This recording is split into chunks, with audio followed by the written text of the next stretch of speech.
He gonna have to be a man tonight. Come April 3rd, he gonna have to be a damn man. He gonna have to fight, and if he don't fight, I'm gonna run him out of that ring. Roy Jones. Hillary Reed Jones destroys Blockhead once again. Secondly, like I told y'all, the man's so jealous and so envious of me that he don't even want to see my kids watching a fight. It brings back nightmares. I mean, wow. I keep telling y'all, this certain things are rated. Certain things are rated. Hold on, Bernard. Hold on for a second. Certain things kids shouldn't watch. Hold on, Bernard. Don't the rules say you should shut up? Alright. So, like I said, he can't stand the sight of seeing a pigmentation of me in a boxing ring. That's how bad he don't want to see nothing look like me close to a ring. Because it reminds him of that 17-year nightmare he's been living with. And I can understand that. You know what I'm saying? That's his drive and motivation. And I totally can understand that. Out of respect, you gotta respect that. The good thing is that he got the galls finally to say, you know what? Now I think he weak. I want to get him back. I love that. Bernard? HBO, right? Pay-per-view. There won't be a replay of this execution. See, I'm not going to be able to kill him and bring him back and kill him again. So everybody don't understand why I mention that is because this fight would not be shown after pay-per-view is seen. It won't be shown like, you know, you wait and you try to say, okay, I'm not paying for it, I'm going to wait next week. Richard, is he around? Anybody around? Can you back me up? You can back me up on that? So if you don't watch it, come April 3rd, you don't know who's going to buy it later on down the line, the license fee to show it 10 years, 5 years, 6 years from now. So you better watch it April 3rd because that's the official signing of the government to get rid of this guy. His execution day is coming, and he will have a last meal because he requested that.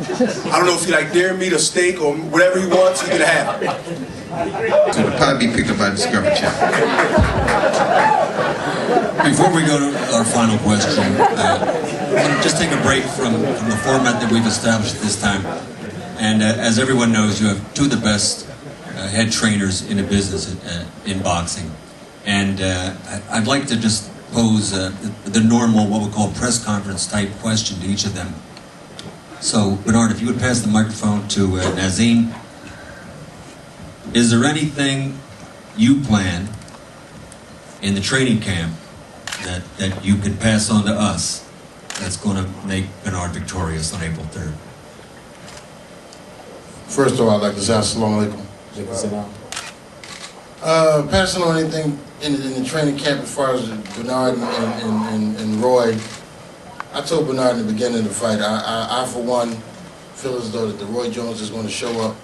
It's not going to be the one that Calzaghe saw in Tarver. None of those guys are going to see that Roy Jones. He knows he can't bring that Roy Jones to Bernard Hopkins. So I'm expecting to see the best Roy Jones you've seen in a while. So I would say, yeah, tune in for the people who just wrote this fight off. But the other thing is Bernard is one of the most well-prepared athletes I've ever seen. And this is no exception.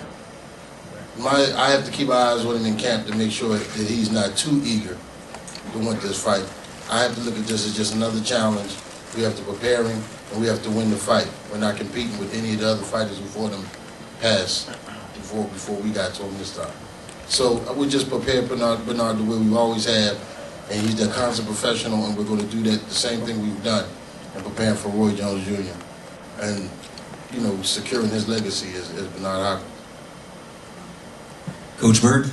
Individuals are well-rounded athletes, they're professionals, they become very successful young businessmen, hard, fair negotiators.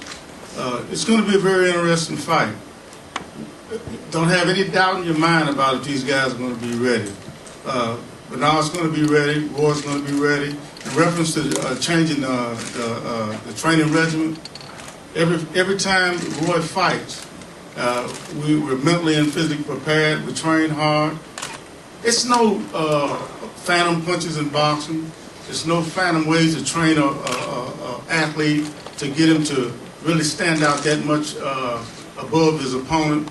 But the mental attitude, the physical preparation, and the knowledge, the ring gentlemanship, the ability to make a guy miss and make a guy pay, the ability to take a shot, the ability to deliver punishment, all of those things are very important in how the fight comes out. They're going to be ready, they're going to prepare hard, and on April the 3rd, it's going to be very interesting. Now, it's one thing that I'm concerned about. You know, this is a thinking game. It's not a physical game like it used to be years ago. This 60-40 thing, when you get out of your game plan and think about other things, you know, I probably could have made a lot of money while training Roy, you know, betting on his fights and stuff. But I've never betted on a fight.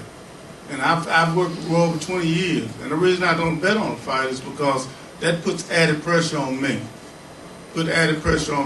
I might have him in a title fight and he's won 11 rounds and I've got $100,000 put down on him to win. You know, what am I going to say in the corner in the 12th round? Go get him, Roy. Go get him, Roy. You know, because I've got things on my mind that shouldn't be there.